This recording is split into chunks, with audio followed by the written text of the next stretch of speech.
Today, Poland is in the focus of the main players in the global renewable energy market. This is facilitated by a favorable investment climate and clear rules of the game in this industry. How did Poland manage to achieve such results? I want to address this question to our guest, Michał Motylewski, managing Counsel of the Dentos company, which has a huge experience in the sustainable energy field. Hi, Michał. I'm happy to have you here. Hello, Vitaliy. Thank you for having me. Thank you. So the first question, as I said, Poland is one of the most attractive renewable energy markets in the world, not only in Europe.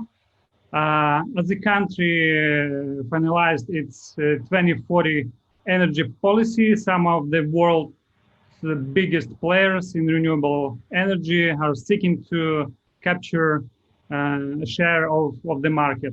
What is your secret? How did you achieve this? How looks the legislation in this sphere? Right. So, well, it didn't come without troubles and hiccups on the way, but indeed, I think even with all those problems that I could list, we are currently the biggest, one of the biggest construction sites in Europe in terms of renewables. It suffices to say that over the past 2 years, we've added from just a few hundred megawatts of solar capacity. We are now well over 2 gigawatts. So it gives you the sense of scaling, what scaling up actually means or can mean in a market. And so real size, real scaling up. And I mention it because in many discussions that we have right now about the energy transition towards 2030 or about energy transition towards net zero economy by 2050, a lot of discussions revolve around the subject of upscaling investment. And we've had really 2 waves of such upscaling. One is when we had, in the past decade, a very quick development for several years of onshore wind capacity. This has created, naturally, this upscaling has created many tensions. So some zoning and distance limitations have been put in place, which until now limit the option to develop new projects, but still we had in the pipeline well over 3 gigawatts of projects pre-developed before those zoning limitations started applying. So effectively the size of the market was enough to attract investors. And in fact, the regulation, even though we changed the support scheme from green certificates in the past to a new competitive scheme based on auctions, based on sliding premiums on market price of electricity. So even though we changed the support system, the size of the market and the overall favorable environment of doing business here in Poland, availability of financing, availability of market standards, this all worked to our favor. Was 2020 successful for the Polish renewable energy industry? Well, I already mentioned that we experienced a huge upscaling of PV investment, and this mostly small-scale installations. So a lot of that is activating prosumers, so activating a lot of investment potential that accumulates then in a sense of snowball effect to simply give you this desired development. And that's just a very characteristic part of the market. This was greatly supported by a scheme developed by the government to limit the investment risk and get some financial incentives for all those who would install distributed PV installations.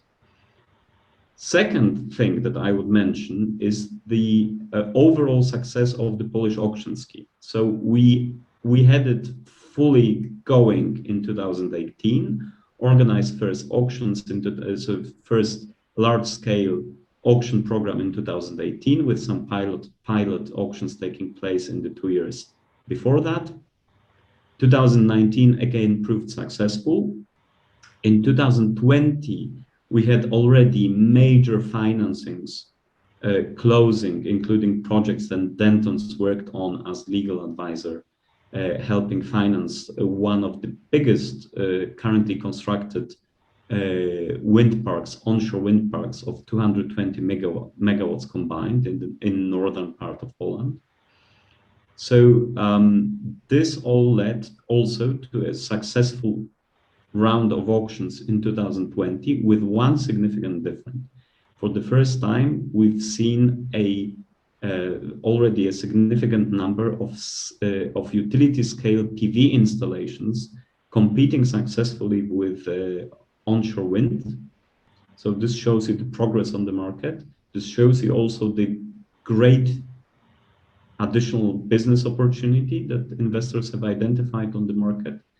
And simply, you know, there is a lot of confidence in the overall scheme and support that has been proposed by the state, despite the fact that investors already have to consider how they structure their electricity marketing, because the support proves to be around the level of market price of electricity. So another thing is that we will see merchant projects emerging as well. Could you please give me more details about the auction system in Poland, how it works today? Well, again, I will start by saying that we did not develop the system in Poland from the scratch, and this is part of the reason that I believe it gives investors confidence. So the Polish government took example from the UK, which launched the first auction system based on a type of contract for difference. So you agree with the state on a strike price that you compare later to an average, some kind of reference market price for electricity, and you combine the cash flows from selling electricity on the market, so you have some kind of merchant risk that you manage on a regular basis. You combine this with a sliding premium at all times when the market price of electricity is below the agreed auctioned strike price. And this is very similar to the UK system. So investors who already tested this auction system in the UK could comment easily on what they are experiencing in Poland. There are some differences, but they are, as I said, easy to explain. The auction system is for ready-to-build projects, essentially. So you take the development risk, but with quite generous offerings, I would say, from the government in terms of how big the volume of electricity is that you can auction for. What can be the strike price? This is determined by the overall money that the government puts into the system. So the auctions run on an annual basis for ready-to-build projects, pre-qualified, based on the complete permitting. The projects, depending on technology, have from 24 to 42, I believe, months to construct. It's 24 for PVs, it's 33 for onshore wind. Offshore wind is now completely out of this system. It has a specific dedicated regulation. More on that in a second, I hope. So in onshore, it's a pretty transparent system. The term of support, which is important, is for 15 years. You run monthly settlements with a dedicated state vehicle. We call it the settlements operator, and that special purpose company is dedicated and financed in a dedicated way to support those settlements. It's another measure of confidence, since the settlement operator runs such programs in Poland already since 2007. And I think if you look at it from that historical perspective, then of course having a settlements operator, a state venture that provides stable financing for almost 15 years now, it gives a lot of confidence in the system. As I mentioned, Poland plans to implement the 2040 plan, which means an essential restructuring of the energy system, because your system is very similar with post-Soviet Union systems. It's not easy, but we have to do it. What are the main objectives of this plan? Well, they will not surprise you. So Poland is, as you said correctly, it's heavily dependent on fossil fuels, mostly lignite and hard coal or thermal coal. But we've just had figures for 2020 published, and we see that the share of coal is dropping dramatically in the electricity generated and consumed in Poland.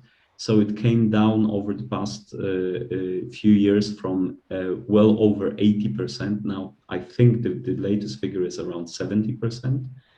So even without any specific coal exit policy yet, we already see that the generation is dropping. We had a slow increase of renewable generation over the past few years, and now we see a major increase based on this PV development that I mentioned, based on the construction and completion of first auction projects. So the share of renewable electricity is rising. Natural gas is also, this is also a development that we see that Polish government is considering natural gas as a type of transition fuel, and the consumption of that for the purpose of the power system increases. But definitely towards 2040, we have a number of goals. So first of all, we have this major and one of the most significant and already running development programs, which is offshore wind. And in the first, already this year, we expect up to almost 6 gigawatts of projects receiving support, also in terms of those contract for difference settlement support schemes. So the sliding premium, there's a very tight schedule. So we will learn, essentially we know which projects can compete or apply for that. We expect by the end of June to learn about the awards. The system will then go into further stages, including some approval from the European Commission. But we are talking about at least close to 6 gigawatts of capacity that is expected to be added to the system over the next several years. So by 2030, definitely. Another part of this program is a revived, again, discussion about installing and completing by 33 already, I think, a nuclear power plant in Poland, with some considerations to maybe start with one and then expand into another few units. Or few generation blocks within a unit. So that's part of the discussion. Of course, with nuclear, this is always a difficult subject if you have a country that has frozen its nuclear program back in the early 90s. So the local capacity is limited if you would compare it with countries that operate actually and continue operating nuclear power plants. So that's definitely a big challenge. Then again, we still see a lot of expectations for upscaling PV installations. The government is now in the process of public consultations of its hydrogen policy. So you see that we are embracing a lot of new trends, those that are most significant for other developed markets as well. And of course, part of the overall energy transition plan is the access to a lot of European funds that have been put in place, both for the transition itself, but also as this policy to recover the economy from the pandemic crisis. So a lot of that goes into energy transition. We do expect more distributed generation. We do expect less fossil fuels. We already have the offshore program running, so that's a lot really to deliver on. Okay, as I understood, offshore wind energy, this is the main trend. This is the basics for new Polish energy program. Yeah. Definitely, yes. This is the biggest also in terms of, I judge it by, first of all, that this is a specific framework already in place. This is offshore wind is not something that is being still discussed. This is something already ongoing. So we've got developers disclosing further permits literally this week. We've got joint ventures being announced or formalized. We've got now, and just to give you a measure of things, currently on the market, we've got 3 major joint ventures among local players, local developers of offshore wind installations and experienced international players. So first of all, and this dates back already to 2018, we've got a Polish private power producer and developer, Polenergia, which partnered with Equinor. We've got PGE, which partnered with Ørsted, and this is the newest announcement. And just before that, we have PKN Orlen, so one of our incumbent oil majors, which also embraces this energy transition, and PKN Orlen, which partnered with Northland Power, so another experienced international player in the offshore wind market. And this again shows the confidence in the market that big players, experienced players, they've seen the opportunity, they came to the market, they offered their support in developing it, and they're doing it right now at a very, very quick pace. Just to remind you what I said earlier, those developers, at least from those 3 consortiums, will apply to participate in the support framework for offshore wind by the end of March, and by the end of June, they will know about the awards. And because of this big political focus on making this one of really the drivers of the energy transition in Poland, with the favorable approach that we expect from the European Commission, since this is another major market opening in a sense in Europe, with a lot of potential to generate jobs, a lot of potential to generate, increase the share of renewable electricity significantly. That's of course something that I would really value in this market. What are the main obstacles for the renewable energy industry in Poland today? There are some, definitely. I think they don't differ from other European markets. If we at Dentos, we do have a lot of thought leadership. We do engage with our clients and contacts in many public discussions also. And recently we had an event where we discussed with equity investors, where we discussed with European and international financing institutions how they perceive this energy transition. And I think Poland is the same. And I will mention, to be more specific, I will mention a couple of things. So first of all, what we are seeing is a lot of investment and a lot of change done at the same time or within a short time frame.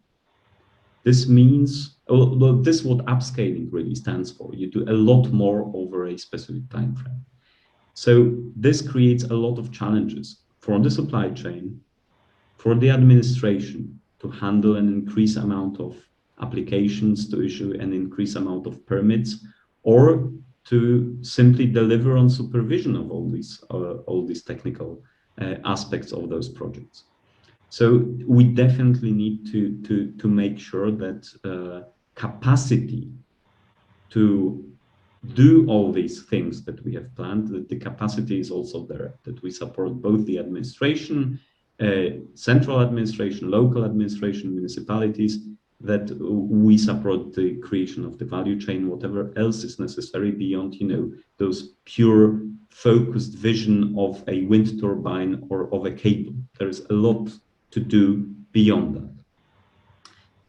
So that's the first one. Secondly, it's the ability to deal with all the different changes in the system and bring them to a common basis, so that we avoid unnecessary tensions which can delay things or which can simply become costly to market participants. One of that is grid connections. Some of that is dealing with how to optimize certain use of the network infrastructure, or how to optimize contracts for electricity. So that more players more flexibly can enter into them and you don't create market risks at the same time. So definitely infrastructure is a bottleneck. And just to give you a figure for that, Polish DSOs estimate, and this is part of a European survey of the situation in the networks, done with Eurelectric and EDSO, so a European Organization of Distribution Network Operators. So the Polish distribution network operators estimate that they need 25 billion euros over the next decade to deliver on grid investment, on digitalization, on smart metering, on many other optimizations that don't go necessarily into hard infrastructure, but simply allow this to function in an optimized way. So it's, again, a lot of effort. And you need to add that on top of the purely generation side developments. Then you need to add to that optimizing the behavior of off-takers, certainly of the industry. We've got trends like electrification of the industry, so a lot of happening in this area as well. And I think the tensions that we will experience because we need to do so much in such a short time, these will be the biggest obstacles. But they affect, in principle, all market players. They affect the regulator, they affect the lawmaker. So with the energy policy and with the understanding that we need to get things done, I think we'll be simply solving one thing after another. Yeah, Poland faces a lot of challenges now, but I'm sure that you will be progressing very fast, because I see these results for the last couple of years. It's really very good result. So Michał, thank you so much for our Zoom, our conversation. Good luck with your work, and we'll be happy to see you personally in the nearest time. And Hopefully, I have to tell you in a final word that the development of renewables didn't really become so much impacted by the pandemic. And this definitely gives us hope that there are things that we can deal with and bring things back to normal. And I wish the same to you, that we can travel again, meet again in person, and exchange these views, not only online, but also in more engaged direct conversations. Thank you. Oh yeah, thank you. Yeah, actually,